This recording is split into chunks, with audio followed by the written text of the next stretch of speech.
Every time Nico falls asleep, his PJs turn him into the captain of the most fearsome dream ship in all the dream seas. And along with his loyal crew of 4 talking pillows, he sails to the mysterious island of Snore at the edge of dreamland to recover the stolen sleep crystals before sunrise, or else risk never waking up ever again. Nico is a normal kid who just so happens to wear pajamas with magical powers that transform him into the swashbuckling Captain Nightshade when he goes to sleep. With the help of his trusty pillows, Pegleg, Patch, Squawk, and Stinky, he travels beyond the reef to the treacherous waters of the Snorian Sea. Now, even though he's only 9 years old, Nico has the heart and courage of a seasoned pirate captain. I mean, look at that face. He's brave, he's confident, he's got a really cute nose. But sometimes being such a young captain can be a little bit dangerous. For example, right now, Nico is steering his ship through a thick fog bank while looking for the entrance to Snore Island. According to legend, the island is hidden behind a curtain of fog, guarded by a monstrous kraken that eats ships for breakfast. Well, actually, it eats nightmares for breakfast.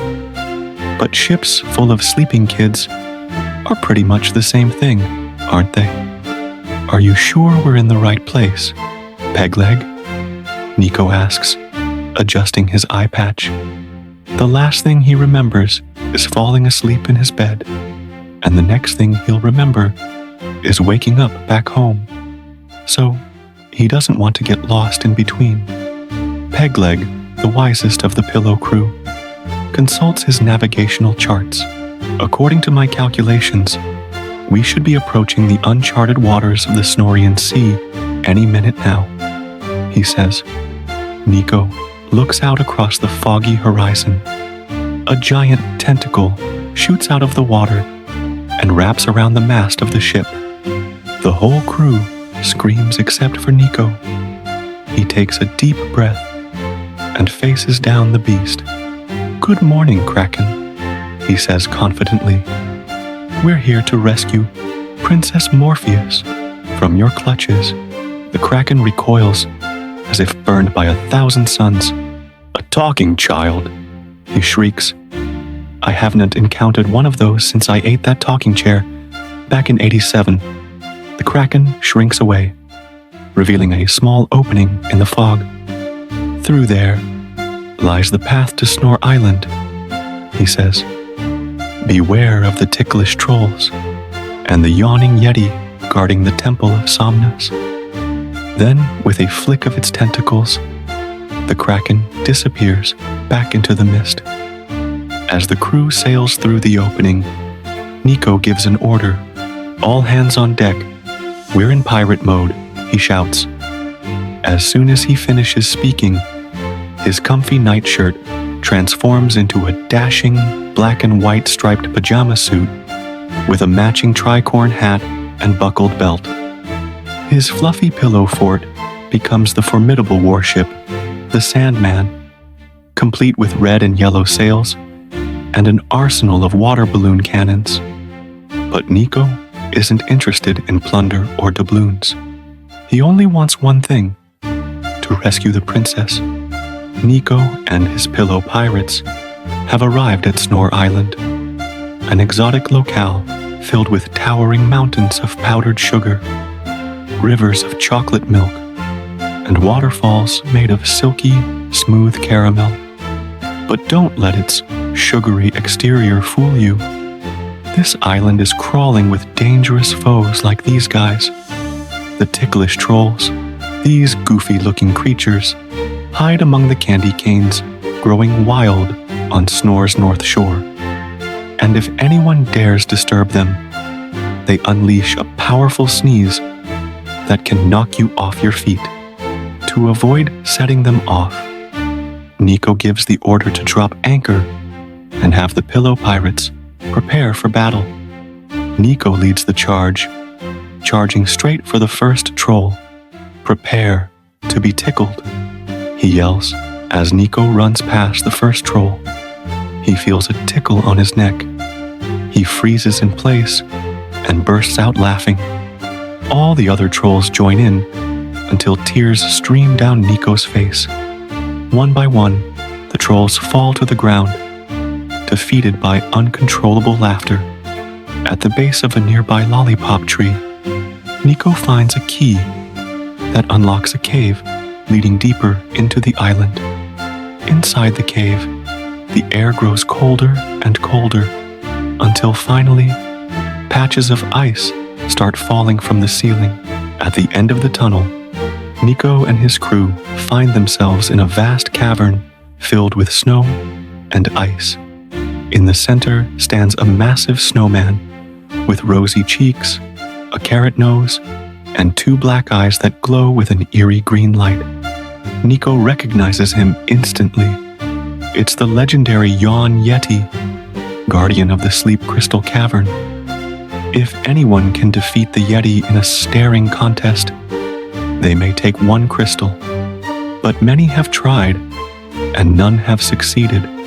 The Yeti's stare is hypnotic and absolutely terrifying. Nico steps forward to take on the challenge. The Yeti takes a deep breath and begins to yawn. Nico stares intently, trying to hold his ground. But after a few seconds, he feels his eyelids getting heavy. Just as he's about to lose focus, Pegleg jumps in front of him, breaking the stare. "Sorry, matey," Pegleg says to the Yeti, "but this little scallywag's had enough excitement for one day. Let's be off." Before the Yeti can stop them, Nico and his crew dash out of the cavern, each clutching a large crystal. Back on the ship, Nico examines his prize. It's a teardrop-shaped gem that shimmers with 1,000 colors. He knows these crystals are the key to restoring balance to the dream world, but he has no idea how. Suddenly, Stinky the Pillow speaks up. "I might be able to help," he says. "I once read in a magazine that sleep crystals amplify psychic abilities." Nico gasps. "You mean I could use my telekinesis to control the weather on the cloud sea?" Stinky nods excitedly. "It's worth a shot, right?" Nico closes his eyes and reaches out with his mind. He envisions fluffy white clouds drifting lazily across a bright blue sky. And then he feels something unexpected, a deep sense of calm and tranquility. When he opens his eyes, he sees that the cloudy seascape around him is exactly as he imagined. The rest of the crew cheers, but Nico isn't so sure. Sure, he brought balance back to the dream world for now. But what if he fell asleep and woke up in the middle of the ocean with no way to control the weather? That would be a disaster. Then an idea strikes him. He calls to the others. "I think I know how to solve this problem." Using the power of friendship and teamwork, Nico and his crew of pillow pirates managed to lift the entire island of Snore onto the deck of the Sandman. Now, as long as they keep it here, the sleep crystals will keep the dream world safe.